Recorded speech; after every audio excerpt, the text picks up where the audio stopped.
Australia's newest podcast, providing 360-degree access of all things NFL with an Aussie twist. Third and Long TV is brought to you by Little Birdie and topsport.com.au. I want to welcome in my guests. Well, they're not really guests. They're actually co-hosts.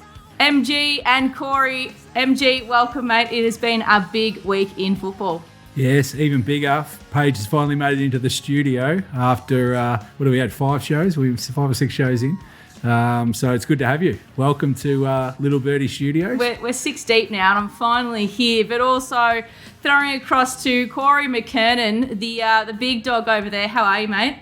I'm good. So I thought I'd continue on. I'm not actually working from home at the moment. So I thought I'd join in the going to a different venue vibe and brought to you live from Twin Waters as we speak.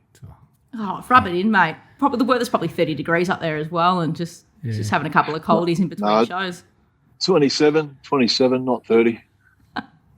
Well, later on, we're also going to be joined by Toprope to discuss all things NFL betting with To The House. And we're going to get straight into what has been a massive week in football. We are now 4 weeks in, plenty of storylines to be had. But boys, the rookie QBs, we gave them a bit of a tongue lashing last week. We spoke about Trevor Lawrence, Justin Fields, Mac Jones. These guys now, they've come in all guns blazing in week 4. We've seen the best performances that we have seen to date from them. Marco, talk to us. It started with Trevor Lawrence in the Thursday night game. I love how you say we baked them last week. This was a group effort, it's group credit, and then we win together and we lose together. Okay, I understand that. It's going to take time. You've got to understand that the new quarterbacks and the higher drafts ones are obviously going into sides with problems and going to have teething problems and probably not as well protected and stuff like that. So I think week to week they've had some down weeks. Fields obviously had a shocker a couple of weeks ago, but by and large, I think, they're showing the right signs, aren't they? Lawrence hasn't won a game, but, he was very good on the weekend. Mac Jones, again, just went down, took it to Brady. I know he wasn't playing with Brady, but I think generally the signs, Zach Wilson, another one, So I just think as the weeks go on, I think the improvement will come. So.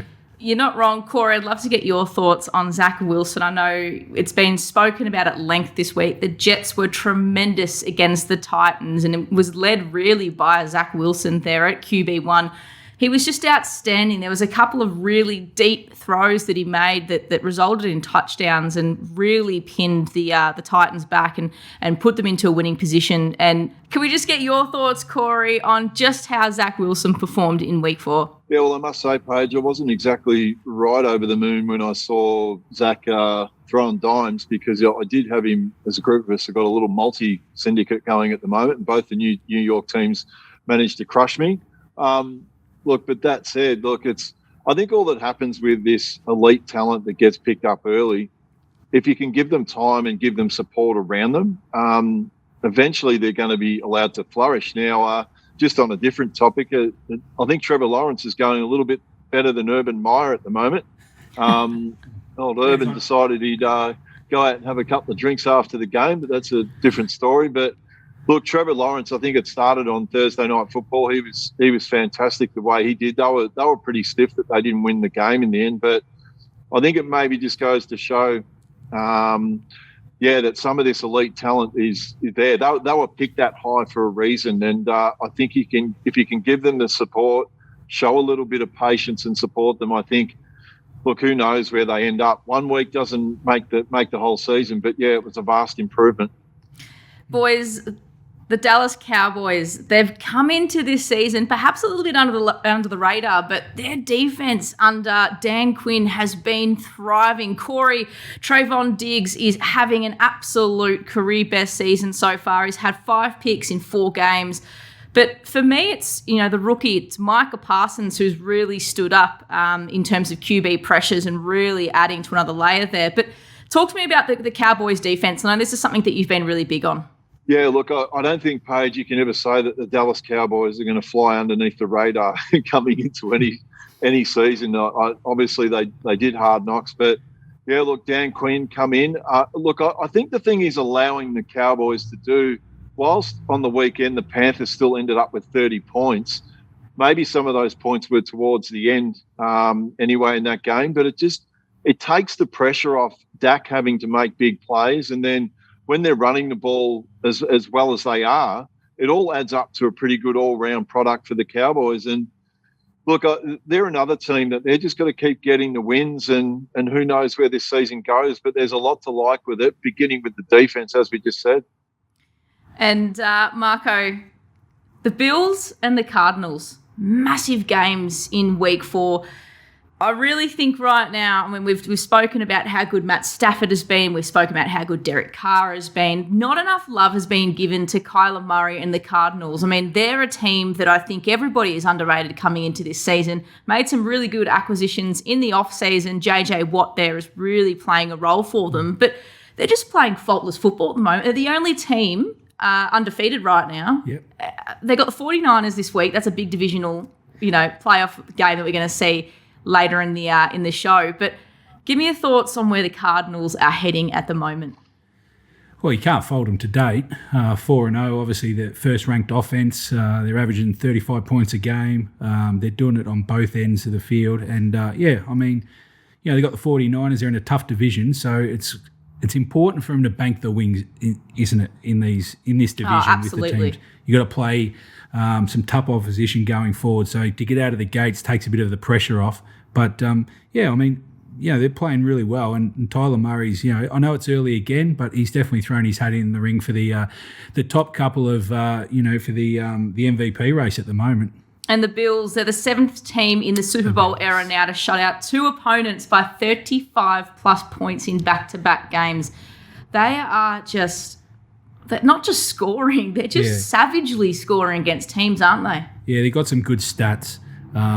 You can go back, and I think it was, there are only 1 or 2 teams that have done that kind of stuff and how dominant they were. But, I think in the context of this year, I just think, this game's as big as any coming up.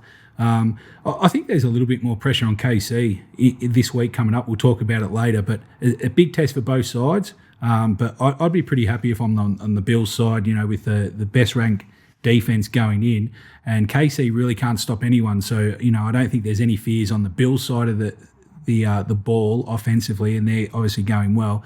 This could be a cracker of a game. As I said, we'll discuss later, but I think the winner, especially if it's the Bills, will almost go close to being favourite for the Super Bowl if they get over KC at KC this week. You're not wrong. AFC Championship showdown pending between those two, perhaps. But I'm going to ask both of you this, and Cora, I'm going to start with you. The biggest headline this week was Tom Brady's return to Foxborough. Now, it was not what I think we all planned. There was no pizzazz, there was no craziness, there was really nothing. He passed the all-time scoring record, and it was all very ho-hum. Corey, your thoughts around the game? I know you were pretty strong on this on social media this week.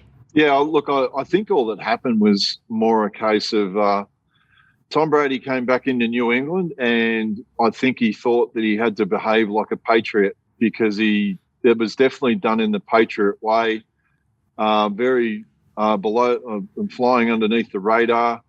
Look, I think what happens, and this happens in all sports, I think we're all guilty of it. I think sometimes we build them up to be so magnificent, these games, that they're going to be the be-all, end-all. And there was so much hype going into this game that it was, to be honest, was it ever going to live up to the heights that what we'd ever expect? No. I felt like the Patriots maybe came away with more positives than what the Bucs did in the end. And look, but I thought at the end of the day, New England handled it at a good. I liked what the crowd did. Like, they acknowledged Tom when he ran out, but then as soon as he came on for the first drive of the game, they booed him, and you probably don't expect anything less.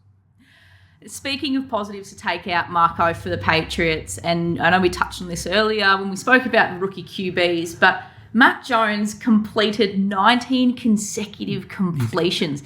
The only other guy to do that for his mate across the exactly, Tom absolutely, Brady. Yeah. Tom Brady, the only other Patriot to do that as well. Now, I think that Mac Jones has made some great inroads in the last 2 weeks, but tell me, from a Pat's point of view, as a fan, how impressive is it to see a guy like that soak up the pressure, the atmosphere, all the build-up, all the hype, and arguably outperform Brady head-to-head in such a massive game? Yeah, I mean, it's obviously he said it was his idol growing up and everything like that, so I'm sure he knew a lot of Brady's stats. I'm not sure whether he knew he'd equaled that during the run, but he would have known he was a hot hand for sure. I think he gains tremendous confidence going forward out of it. I know they didn't get the win, but just to be competitive, as you said, soak in probably maybe a finals-like atmosphere going into the match at least. I know it didn't play out. The weather didn't help as well, so you got to take it with a pinch of salt. But, yeah, I mean, he's growing week to week, and, they won't make playoffs this year, but going forward, it would be good to see how dominant he is on the back end of the year, and then definitely going for next year, we might be back in the playoffs. One of the biggest surprises for me this week, and maybe it's taken us all a couple of weeks to probably give this guy his dues, but I wonder, boys, have we been sleeping on Justin Herbert? Now, he completed 25 of 38 attempts, had 222 passing yards and 3 touchdowns on the weekend against a rampant Raiders outfit who were undefeated.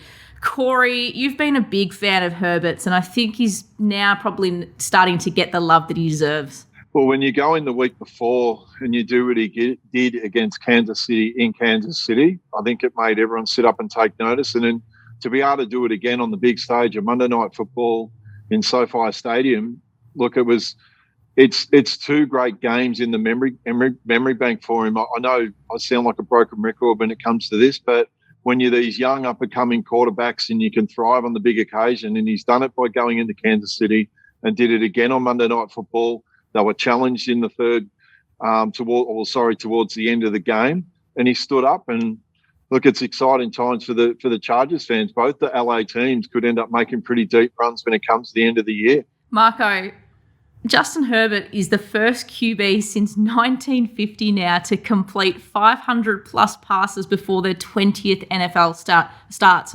It's a pretty good stat. Yeah, there's plenty of records being broken in the first month, hasn't there? At least so many. equaled. He was, like Corey said, I think he was very impressive Monday night because they were challenged during the third quarter and they looked like they not switched off, but when they led 21-0 and they thought that probably maybe the job was done, and then they had to switch back on. And when they needed the touchdown, he drove pretty hard and got the job done. His last 2 weeks have been very good. And now he's got to, the hits keep coming. He got Cleveland this week in almost a pick 'em game. So it'll be interesting to see, can he back up again and make it 3 in a row? But, this kid's been lights out so far. He is very impressive. And he's got the weapons around him to help as well. But, yeah, big occasion, got the job done. So if you're a Chargers fan, it's bright season ahead for mine. Yeah, they can definitely go deep, that's for sure. But now we're going to go to Corey McKernan, who is speaking to Heather Lloyd, a writer and blogger and football fanatic. More importantly, Corey's favourite team, the Indy Colts. She writes for them, and we're going to throw over to them right now. Well, welcome back to Third and Long, and I'm particularly excited today that I've got a writer, a blogger, football fanatic, and more importantly, she knows everything, my favourite team, the Indianapolis Colts, and she's also got her website called The Blue Mare. I speak of none other than Heather Lloyd. A big welcome to you. How you going, Heather? Thank you so much. Thanks for having me. Thanks for getting up early to chat.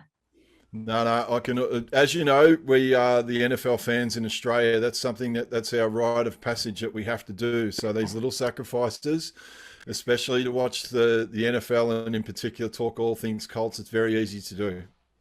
You guys are so dedicated. Honestly, I give you so much credit for that. I mean, that's amazing to me.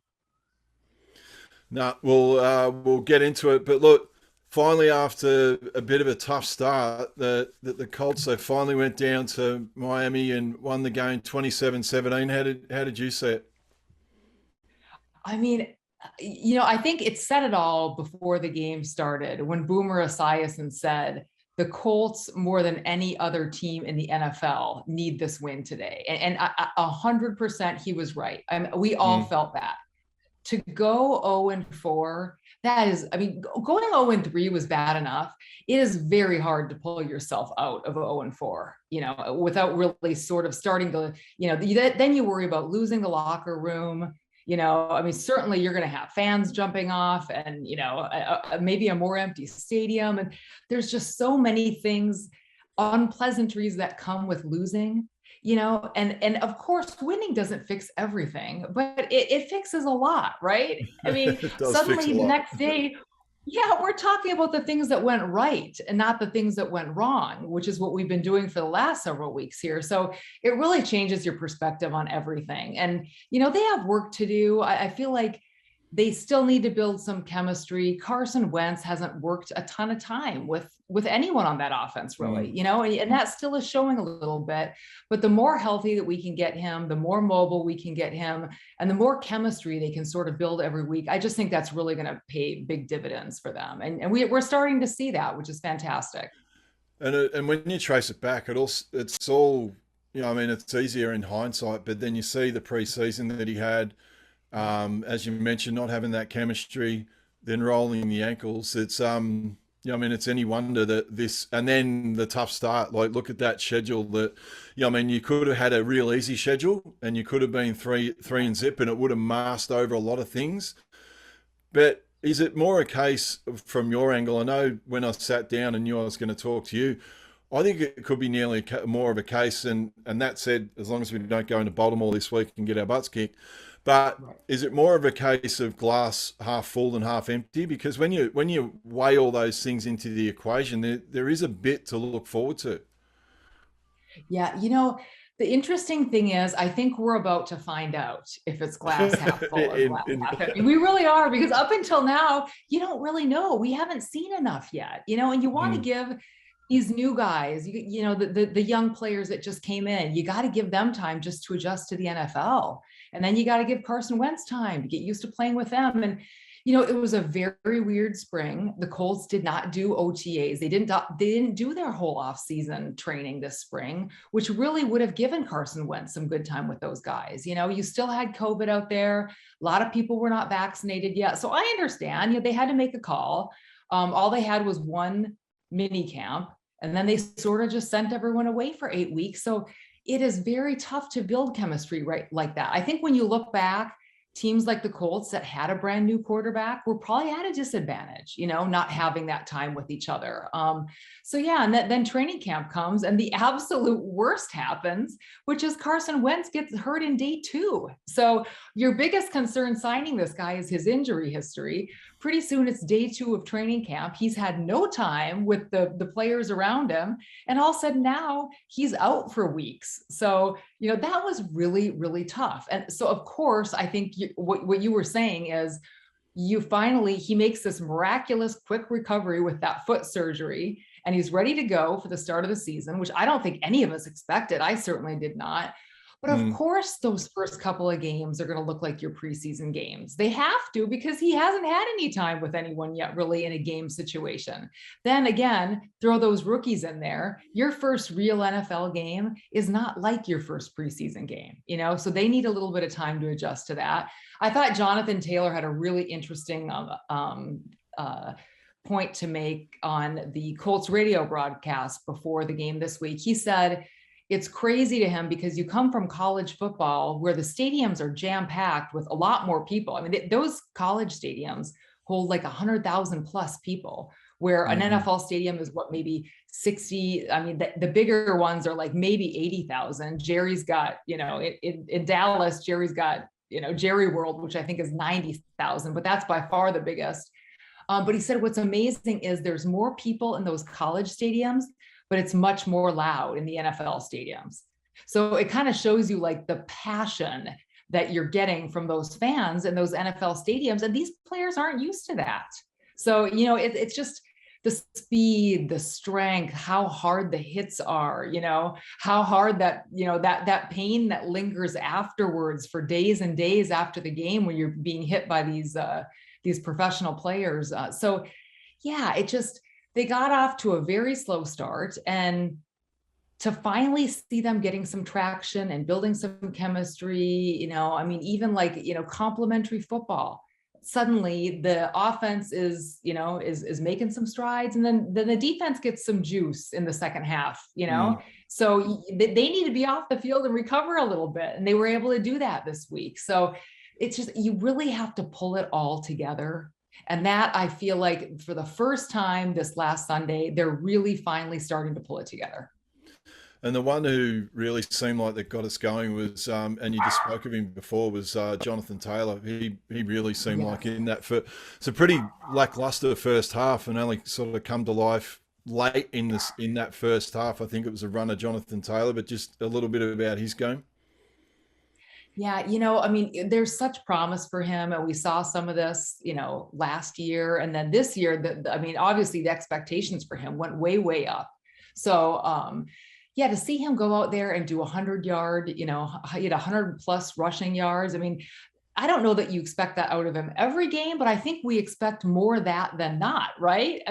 We expected this guy to be sort of the guy and to be able to carry the ball umpteen times. And he looked like that in the second half yesterday. So that's where I was kind of saying that everyone has to do their job for those things to happen. The O-line had to, get some symmetry there, even getting the passing game going. That suddenly opens up running lanes for Jonathan Taylor. And that's why I think you started to see is you take that focus off of, stopping the run, making Carson Wentz throw the ball. Well, suddenly he's having success throwing, and, Jonathan Taylor suddenly is able to get some running yards. So I think he sort of set the tone in the second half, and then you made some big plays, both of those tosses to Mo Alley-Cox where, he had a touchdown.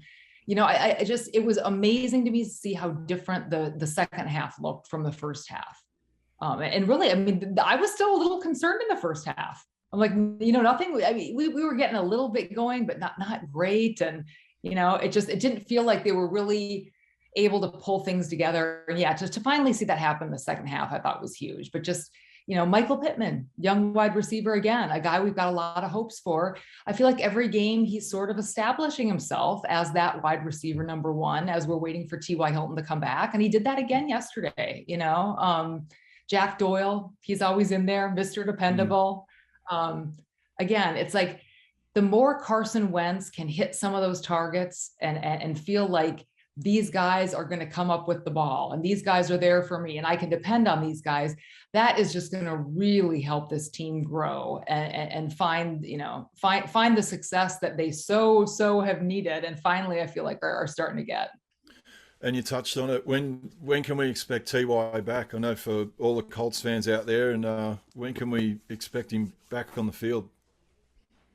He had neck surgery, which of course that sounds really scary. And it's one of those things where, you might expect him to not be back at all this year, but supposedly he's almost ready to start practicing.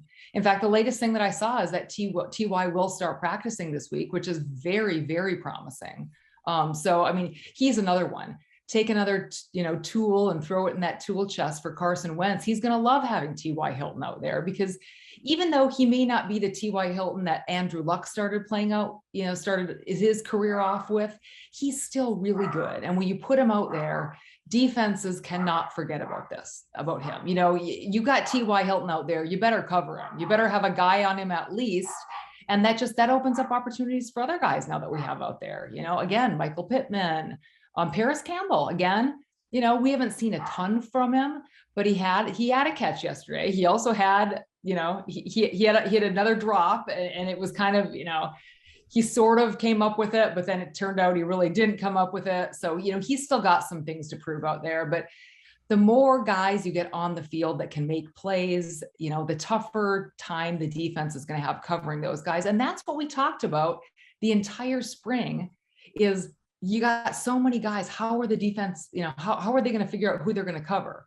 Well, unfortunately, the way that the season started out, that wasn't much of a problem. But you get these guys back out there, you get them healthy, you get some connections going with Carson Wentz, and guess what? Pretty soon they are going to have that problem. So that's what I hope to see going forward, maybe even starting on Monday night, is you got a powerful, fast, defense that they're going to have to really work a lot harder than they thought, to slow down. And that's going to make all the difference in the world for the Colts. And is it also a bit of a case too that Carson Wentz, he led the NFL with giveaways? Is that probably the other thing that, if we're going to go to Baltimore, and we'll get onto that next, is that probably one thing that has to happen this week? Is another game with no giveaways, because that was his first game in a long, long time that he hadn't done that.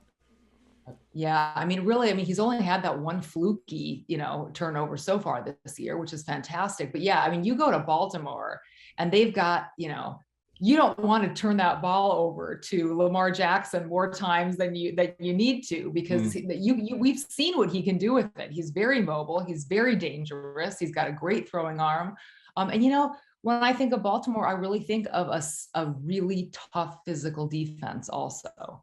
So they're going to have to work for what they get on that field on Monday night. They're going to have to work hard for it. So yeah, you don't want the ball in Lamar Jackson's hands more times than it needs to be. And yeah, you're not going to want to be making mistakes against a team like that. And truthfully, that's probably going to be the biggest difference between last week and this week, is the Colts could make mistakes against the Dolphins and still come out of there with a win. You play a team like the Ravens, you better not be making those mistakes, or you're probably not walking out of there with a win. So yeah, what I know the ultimate thing would be to get a win this week, but what would you want to see happen this week? Another step forward? I definitely want to see Carson Wentz a little bit more mobile. I have to say, I think he made about a 50% recovery from last week to this week, though. Last week, it literally looked like someone was holding his ankles onto the field, like he couldn't move at all. And of course, that's going to affect your throwing motion too.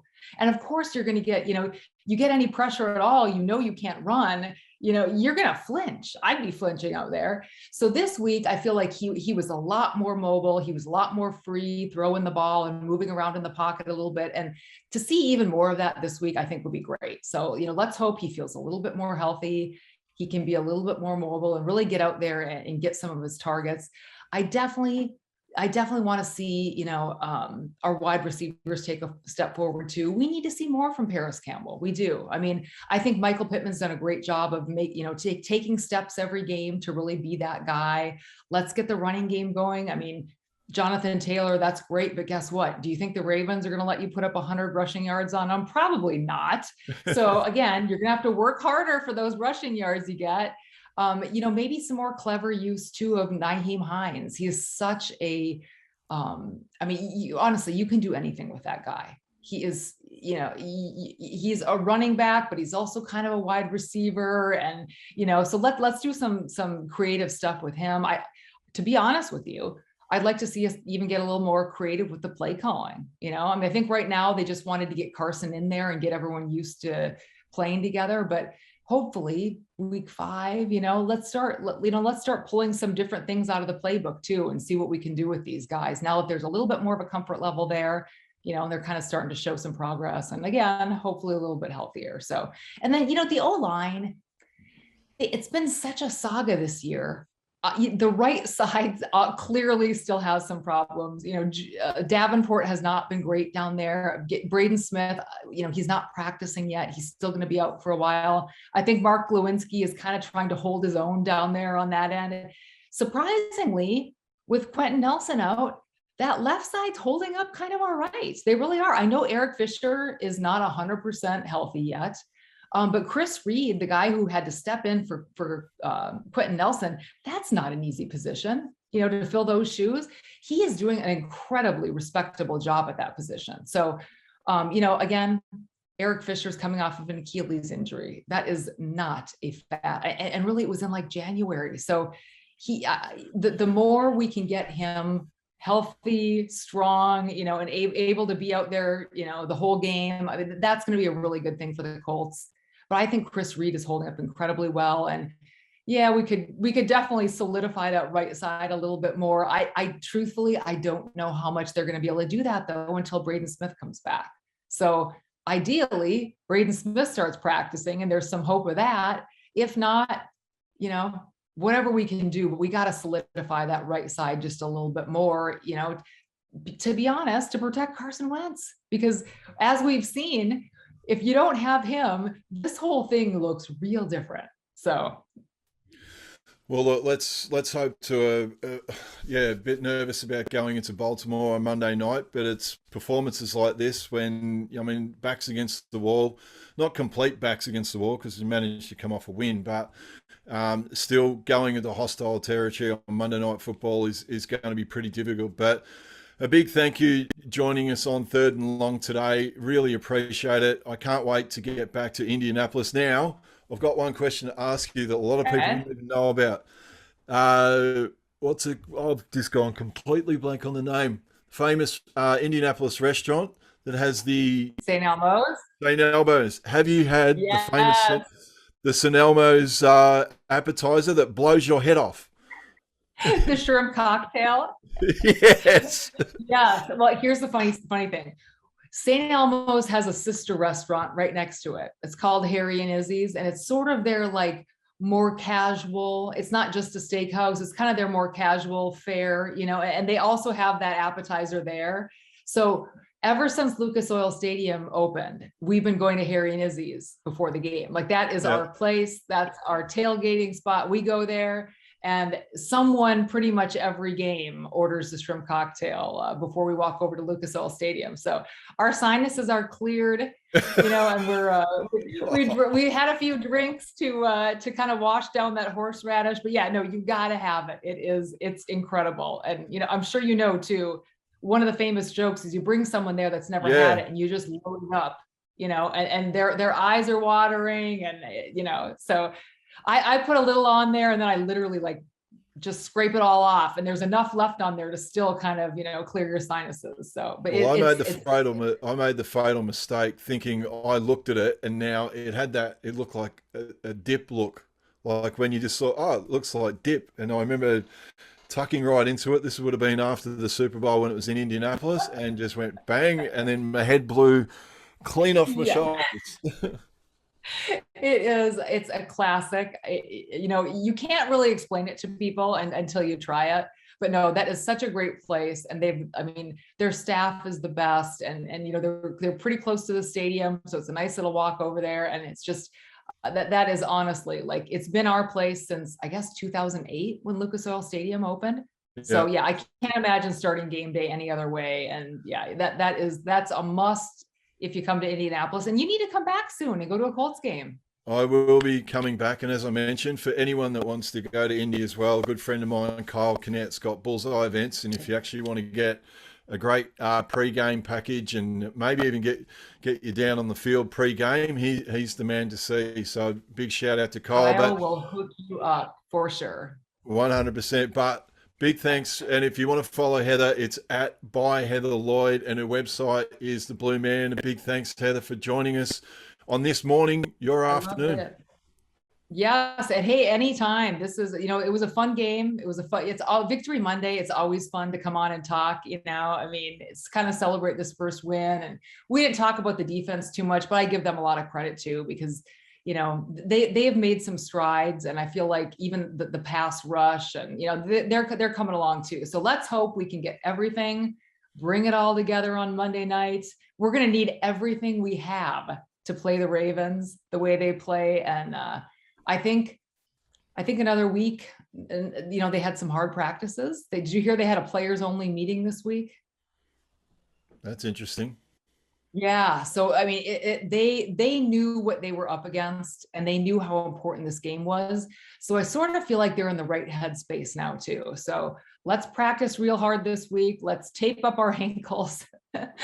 Let's make sure that we keep everyone, in good physical condition, and let's get out there and give them our best possible game, because that's what's going to take. And honestly, I can't wait to watch though, because I think they're game. I really do. I think they're up for it. I think they know what it's going to take. And I think it's going to be fun to watch them respond and go out there and get it. So you guys get some rest this week. I know that means you're going to be up either real early or real late, depending on how you look at it. Yeah, no, we'll be all up pretty early, and we'll look forward to chatting again soon. So big thanks from everyone. Can't wait.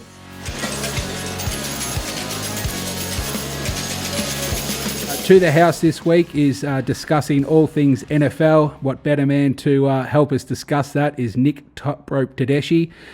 He struggled week 4, unfortunately, going 1-5, gives him a tally over the year of 12-10. Welcome in, Toprope Tedeschi. How are you, mate? Struggled, nearly drowned him, Jake.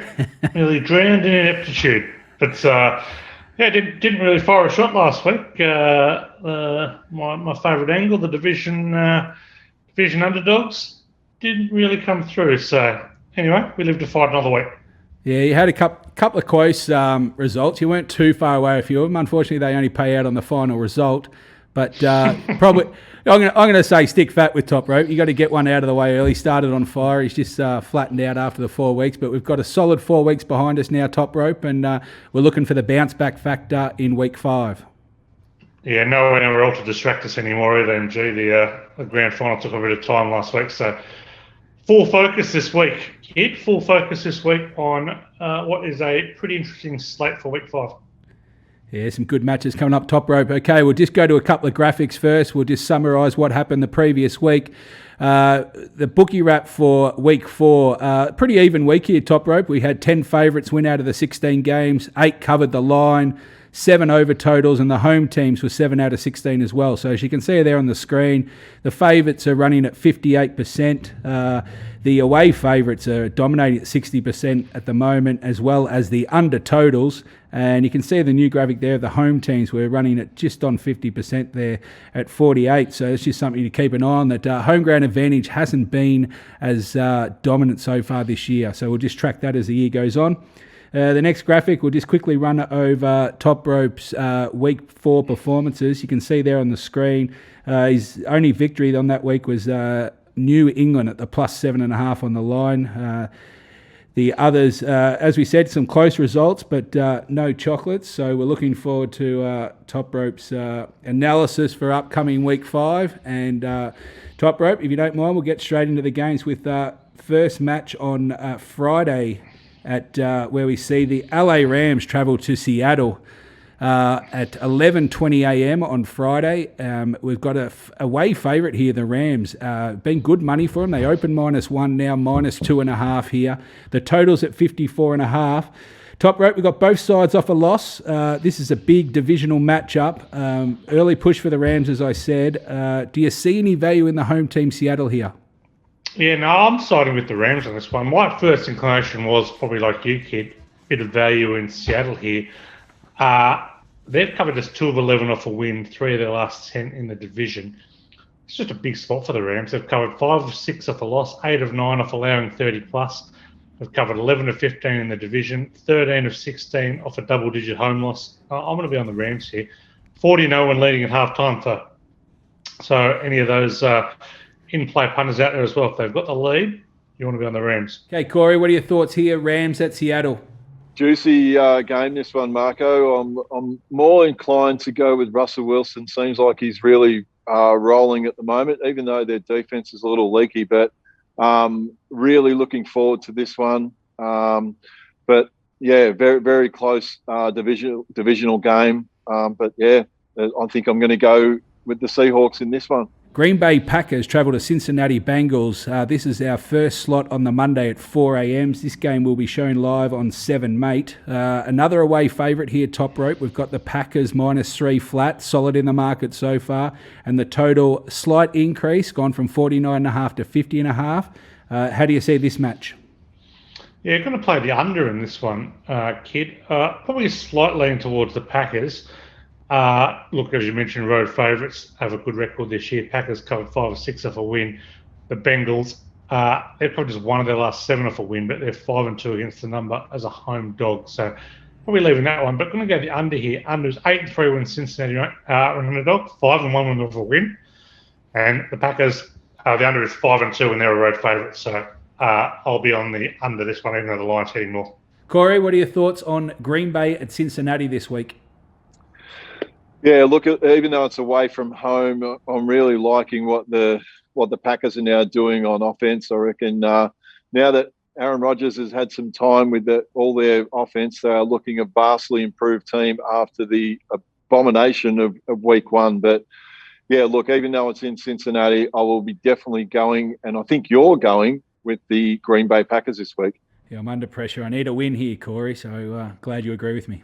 Miami Dolphins travel to the defending champs Tampa Bay Buccaneers in a tough matchup for them. This will be shown at 4 a.m. on ESPN. We've got the home favourite here, dominant favourite Tampa Bay at -10.5. The total at 47.5. Top rope, we've got Miami have lost 3 straight. They've got a very ordinary offence going against Tom Brady and a very good offence. How do you see this one? Insane line here for mine. I'll be double betting this game. I'll be on the Dolphins at the big plus and the over here. Tampa Bay, 8-19 against the number as a home favourite, 1-4 against the spread in their last 5 as a favourite. They've lost Antoine Winfield Jr., the key safety there, Gronk, JPP, both in major doubt. Miami might get Tua back this week, some hope. Covered 22 of their last 32, 18 of their last 24 as a dog, 7 of their last 8 off a loss. I'll be on the Dolphins here, and this is a big over spot for both teams. The Bucks, there are 20-7 over against a losing team, 10-2 over as a home favourite. The Dolphins 9-3 over off a loss. So backing the Dolphins and backing the over with a good deal of confidence there. Corey, what are your thoughts? Tampa strong favourites? Yeah, nearly seems like that Tampa coming into this game and nearly has that feel like they've come off a loss. When I say that, Tom Brady didn't throw for a touchdown last week, and I get the feeling he's going to be reasonably angry and a little bit pissed off that he's going to want to make up for that. The Dolphins, on the other hand, aren't taking advantage of the thing that they're good at with the run game. Jacoby Brissett relies heavily on his passing, won't take advantage of that. But I'm going with the Tampa Bay Buccaneers. I just think with Tom back and, to get them back on home soil and to make up a little bit for last week, even though they won, I get the feeling he's treating it like a little bit of a loss because he didn't have such a good game himself. Philadelphia Eagles travel to Carolina Panthers for another 4 a.m. time slot on ESPN here. We've got the home favourite, the Panthers, -4 flat, and a lowish total here, top rope of 45 flat. We've got Philadelphia have lost 3 straight and only beaten Atlanta, who are 0-4. And the Panthers lost last week, their first loss to Dallas. Got a few injuries. How do you see this match? Yeah, don't love this game as a betting proposition. Kind of the Eagles here. They've covered just 4 of their last 15 off a loss, 1 of their last 6 as a road dog, 1 of their last 12 off a double-digit home loss. Carolina, they've covered 4 or 5 off allowing 30+. They are a pretty good defensive side. Sam Darnold's playing pretty well in his new role there. Christian McCaffrey could be back as well. So I'll lead in the -4 here with Carolina, but not a huge betting game. Corey, good game here. Philadelphia travel to Carolina. Philadelphia, any chance? Massive chance, Marco. I have no idea who to pick in this game. I think you can mount a very strong case for either team. That Philly haven't been as bad as what their records suggest. And the same with Carolina. They only lost their first game last week against the Dallas Cowboys. But, again, comes down to a flip of the coin. I might just go with Carolina only just in this one. New York Giants travel to Dallas. What a matchup this is. Old rivalries renewed. We've got a 7:25 time slot here on ESPN. The Dallas are strong favourites after a good start early in the season. They're -7 flat. And a highest total here, 52 flat top rope. A divisional matchup. Dallas are unlucky probably not to be 4-0. A close loss to Tampa Bay in week 1, losing by 2 points. They've got a dominant offense. Can the Giants keep up with Dallas in this game? Yeah, I think they can. I think they can at least run this one pretty close here. Key injuries on both sides. Dallas look the worst off, particularly if Diggs is out at quarterback. Look, this is just a great spot for the Giants here. Divisional road underdogs are absolute money the first 3 quarters of the year. The Giants 22-6 against the number as a road dog, 20-6 against the number on the road. Covered their last 5 divisional games. Dallas, they've covered just 2 of their last 10 off scoring 30+, 4 of their last 14 as a favourite. I've got to be with the Giants here. I think the Giants are excellent value at the +7. That won't last. This will start less than 7. Thanks for that top rope. Okay, Paige, what are your thoughts here? Giants at Dallas. it's a strange matchup, this one. I mean, they're rivals. We know that. And look, we're going to give, the Giants a bit of credit for what they did last week. Daniel Jones, I think he was exceptional. Now he's got better, disposal now at wideout, at rushing with Barkley back as well. But, for me, they're going to be an enigma. They're only going to be as good as they allow themselves to be. And that's certainly been a big win for them in week 4. But how do you stop the Cowboys? We've said it before. They are so unlucky not to be 4-0 coming into a potential perfect start of the season. I love what Dak Prescott is producing. He's had so many issues in the off-season, obviously with the ankle last year, come back, hasn't missed a beat. I just really love what they're doing. I think Ezekiel Elliott, fantastic, arguably in the conversation as one of the offensive players of the year so far, I think, and deserves to be. Lots and lots of options there at receiver and at running back for the Cowboys. And for me, I really like the Cowboys here. I'm really, really have a feeling about them this week. Okay. Sounds like it might be close to your best bet of the week, Paige. Oh, it might be. I think we might be trending in that direction, but the Cowboys here. Okay. Second of our afternoon games here at 7:25 on 7 Mate. We see a divisional game again here, top rope. The 49ers at Arizona. Arizona decent favourites here, -5 flat. It's been a little bit of money for them early. Good size total here at 50.5. We've seen a good move here for the under. That opened 53.5 down to 50.5. Arizona with the number 1 offense in the comp. Can the 49ers keep up here, top rope? Yeah, look, they've got a few injuries. That's the worry, but I'd much rather be on the 49ers here with a decent start here. We'll mention it before, divisional road underdogs. Got to have them here, but the Niners have covered 4 of their last 5 in the division, 4 of their last 5 against winning teams, 10 of their last 14 as a dog. Arizona, 4 of their last 13 as a favourite, 7 of their last 27 as a home favourite. So not a great spot for them to be in here. Look, I've got to be with the 49ers in this one. I think there's some very big watch on one of the Jimmy Garoppolo plays. George Kittle also in doubt. But, big I monitor on the injury list, but inclination here is to be on the Niners and the Niners pretty hard. Paige, we've got your 49ers against the 4-0 Arizona Cardinals. Are you giving your 49ers any chance here, or are you going to stick with a form and say Arizona? Well, I mean, look, it's hard being a 49ers fan right now. You burst out of the gate like you do in the first 2 weeks. You lose a very close one at the Packers. You lose another game at home to the Seahawks, absolute rivals.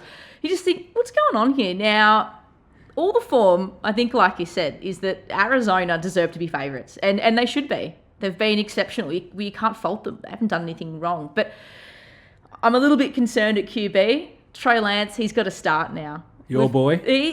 I love him. Okay. I've pumped this guy up so much. But it's another layer of nervousness when he has to start. Yes.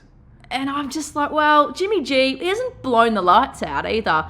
But it's just having a more senior head. It's having the luxury of being able to stream both of them. When we get close to, when we're in the red zone, you see Trey Lance come out because he can run and he can do those things. Jimmy G, not so much. You'd prefer to have 2 of them, but Kyler Murray, that's a problem. Come on, Paige. Don't sit on the fence. Can you spit the words out, Arizona, or not? I'm going to say, we're talking about money here. And so on money, I'm taking Arizona. If I'm backing with my heart, I'm taking my 49ers every day of the week. But this might be a game that they pinch when they don't deserve to. Don't be surprised come next week and the 49ers have got the win. I'd be happy about it, but I don't want to lose money over it. Okay. All right. She's sticking fat with Arizona there. The late game on the Monday is an absolute cracker here. Last year's AFC Championship game. We've got the Buffalo Bills travelling to Kansas City. We've got Kansas City slight favourite here at home, -3 flat, and a good size total here, top rope 56 flat, with expecting plenty of points. 2 main contenders here for the Super Bowl. We've got second v third in the offense, with the Bills currently number 1 ranked defense. How do you see this game panning out? Yeah, the Bills have been great value of late, so I'm going to take the points here and go with Buffalo. Covered 12 of their last 15 overall, 9 of their last 11 as a road dog, 10 of their last 13 off a win, 9 of their last 10 off winning by 14 plus. So this is a real good spot for them. Kansas City, look, they got the job against Philadelphia last week, and the offense kind of clicked again, getting back into the 40s, but they still allowed allowed a pretty ordinary Philadelphia team to get themselves into the 30s. So not overly in love with where the Chiefs are at right now. They've covered just 3 of their last 15 overall, 2 of their last 12 for win, 1 of their last 7 as a home favourite. I'll be taking Buffalo. I'm surprised this line is at 3. So, real nice play Buffalo on this one. Thanks, Top Rope. Okay, Paige, match of the week here, undoubtedly Sunday night. Oof. Here we've got Buffalo against KC. Are you going to stick fat with my side here, Buffalo, my tip for the Super Bowl, or are you going with Corey's KC? Look, I've just gotten goosebumps thinking about this game. I'm so amped for it. This is a genuine cracker of a match. I really like Buffalo here. I really do. I love what they've done the last 2 weeks. They've just got so many outlets to utilise when it comes to scoring points. And Josh Allen, he had a slip up in week 2, I think it was. And now in week 3 and week 4, he's just come out and gone absolutely bonkers. Now, Stephon Diggs as well, phenomenal so far this season. You just can't stop him. Their tight end, whose first name I've forgotten, but surname is Knox. And Diggs is backing up from a phenomenal last year. He's gone right on the job this year so far. The query on Buffalo is a bit of their opposition so far. Do you think? I mean, I know they've had some big shutouts, but all of a sudden now they go up a big step. KC at KC. Do you think that poses a problem, or do you think they're going better? You know what? It's kind of the way you look at it. It's almost 6 of one and half a dozen of the other. Yes, they've had some, pretty poor to average opposition, but they've still beaten those teams convincingly, and that's what you need to do when you have opportunities to put points up. They do it, and they've done it. Now they get the measuring stick. They get the measuring stick against the Chiefs, who bounced back after a pretty bad couple of weeks. They were embarrassed at Arrowhead last time they were at home. Is Mahomes going to let that happen again? That's the question. Again, Mahomes and co, there's so many options for them too. This could be a real shootout, I feel.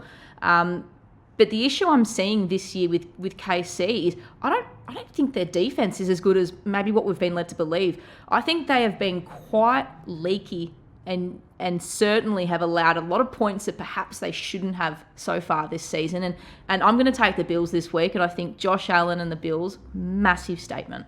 Yeah, I like it. It's the best defense against the 31st, so KC can't stop anyone at this stage. So I'm going to back in Buffalo's defense to get the job. I don't think there's too much between the offense. You might be right, there'll be some points, but when it comes to someone stopping the other team to get the victory, I'm going to back in Buffalo's defense. Buffalo all day. Okay.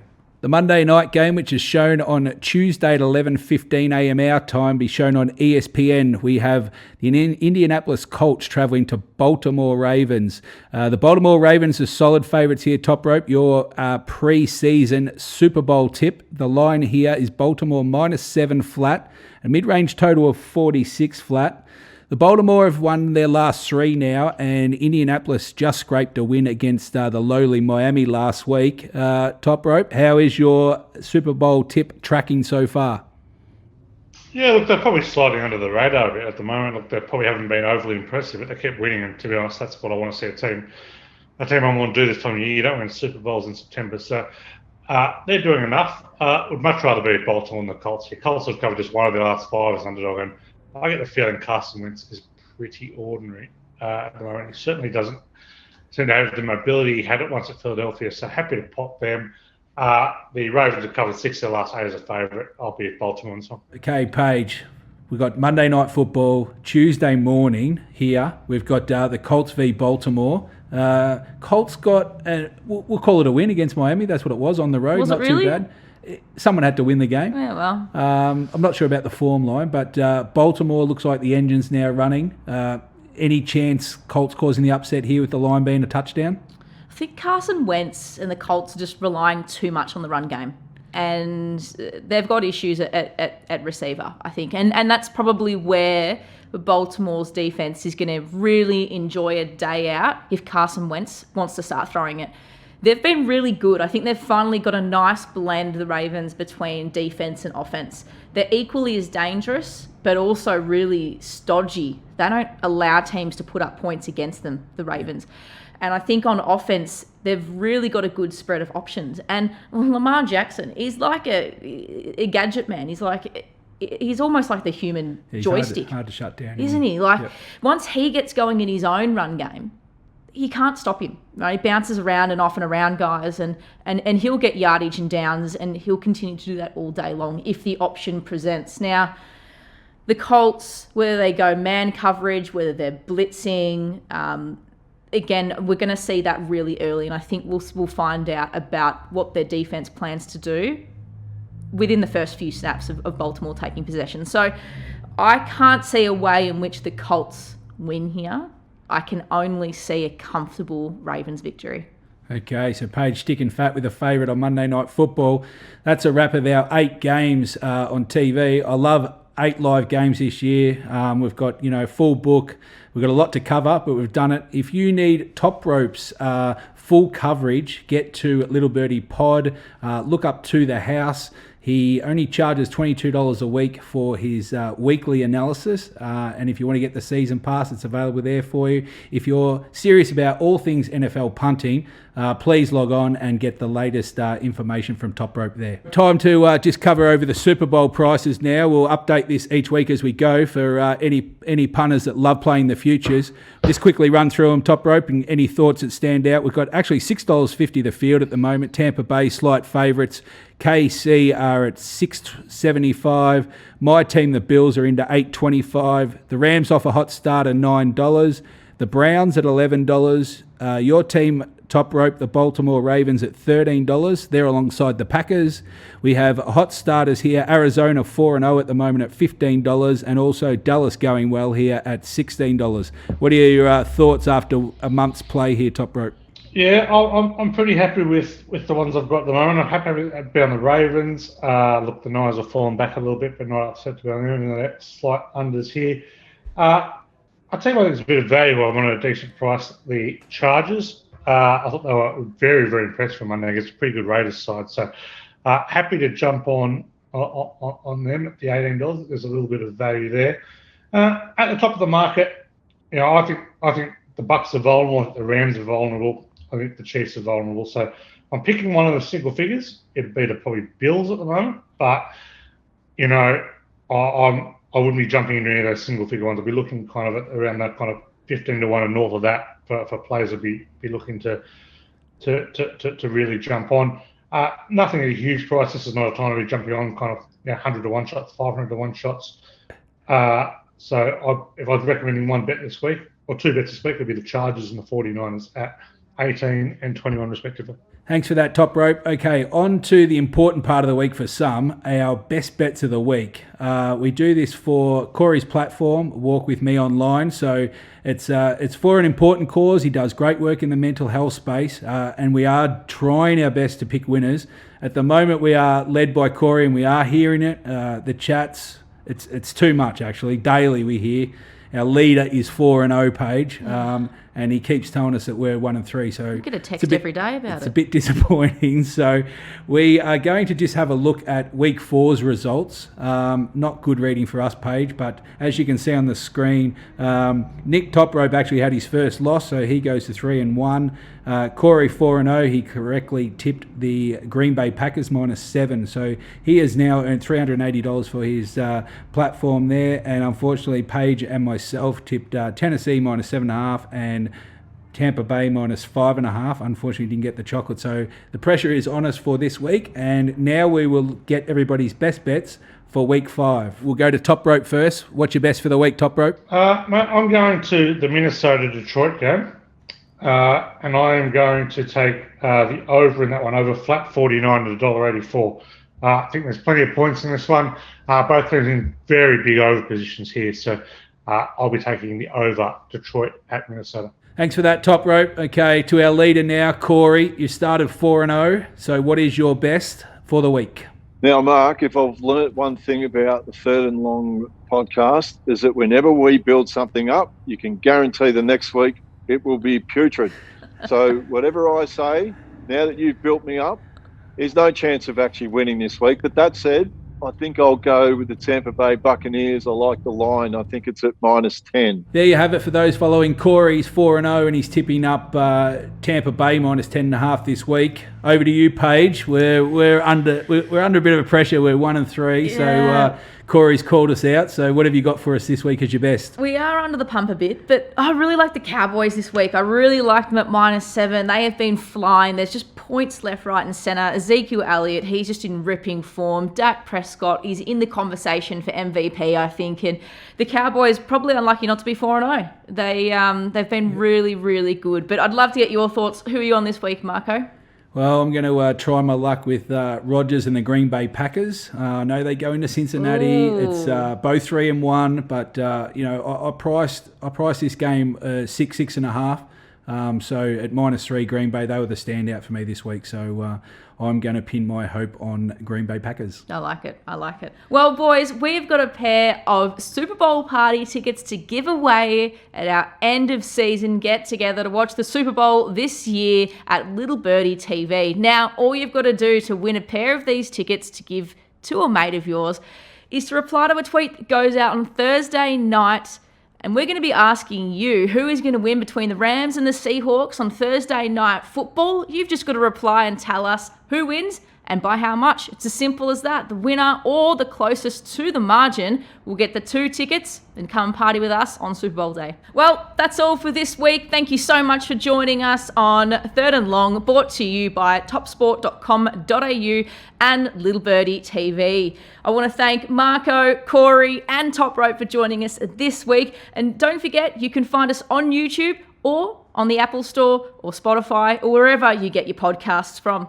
You can follow us on Instagram and Twitter at Little Birdie TV, Third and Long TV, and wherever else you would like to follow us, definitely subscribe on YouTube. But remember, all of your NFL action can be found at topsport.com.au. And don't forget, invest wisely, punters.